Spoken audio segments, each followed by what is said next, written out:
أيها الإخوة والأخوات، إن الولايات المتحدة بعد المناورة التي رفضنا مجرد مناقشتها، خصوصا بعد أن فتحنا طريق الحق بقوة السلاح، اندفعت إلى سياسة لا نستطيع أن نسكت عليها. لا نستطيع أن نسكت عليها أو أن تسكت عليها أمتنا العربية. ذلك أنها أقامت جسرا سريعا تنقل به المعونات والمساعدات العسكرية لإسرائيل.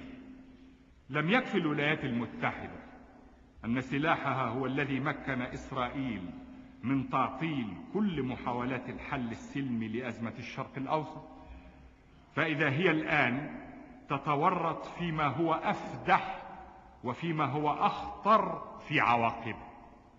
بينما نحن نقاتل العدوان، وبينما نحن نحاول إزاحة كابوسه عن أراضينا المحتلة، إذا هي تسارع إلى العدوان تعوضه عما خسر وتزوده بما لم يكن لديه.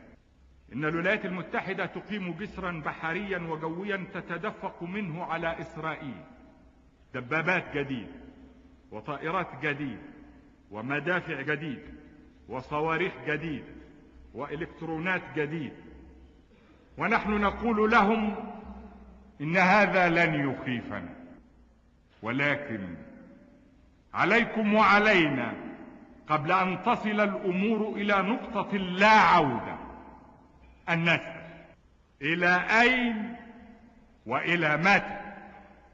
إلى أين ونحن خريطة الشرق الأوسط وليست إسرائيل؟ إلى أين ومصالحكم كلها عندنا وليست في إسرائيل؟ إلى أين وإلى متى؟ أيها الإخوة والأخوات، لقد فكرت أن أبعث إلى الرئيس ريتشارد نيكسون بخطاب أحدد فيه موقفنا بوضوح، ولكنني ترددت خشية إساءة التفسير، ولذلك فإنني قررت أن أستعيض عن ذلك بتوجيه رسالة مفتوحة إليه من هنا.